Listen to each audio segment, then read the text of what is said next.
North Shore experienced unprecedented growth as Orleans and Jefferson parishes continue to lose population. New businesses pop up on nearly every corner of downtown Covington, but as Rob Messon reports, that growth brings challenges. At the Covington Beer Garden, owner George Landrum is bullish on the future of Covington's changing landscape. It's packed. It's kind of the reason why we're here is because there's so much drawing people to town right there. Covington's Trailhead is the entertainment center in a downtown that's seeing an unprecedented renaissance with the expansion of the Southern Hotel, a new Shia restaurant, and proposed renovations to the Old Star Theater. Well, there is a lot of demand for this region. People want to enjoy that quality of life.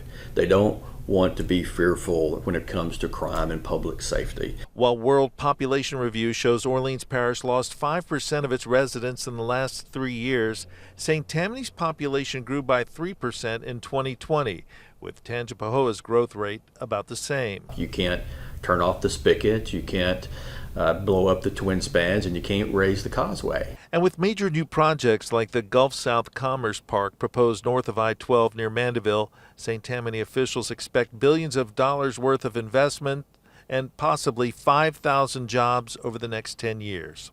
Because we recognize we have some significant assets here. One, we have one of the most educated and well-trained workforce in the entire Gulf South part of the United States.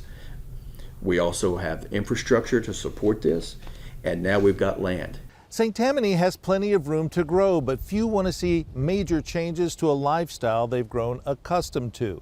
And St. Tammany economic development officials say managing that growth in the future will be key. St. Tammany increased its infrastructure budget by 60% this year to try and accommodate the growth. It's never enough, but in 2022, we had over $27 million worth of infrastructure investment into 150 projects. In 23, we've got $44 million that the parish government is investing into roads and bridges. George Landrum moved from the South Shore 7 years ago and invested heavily in Covington's growing downtown.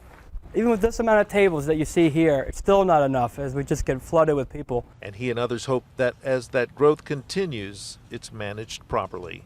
From Covington, Rob Messon, Fox 8 Local First. St. Tammany Corporation says in 2020, more people actually moved from Jefferson Parish than Orleans to the North Shore, but roughly 1/3, or about 1,700, moved back.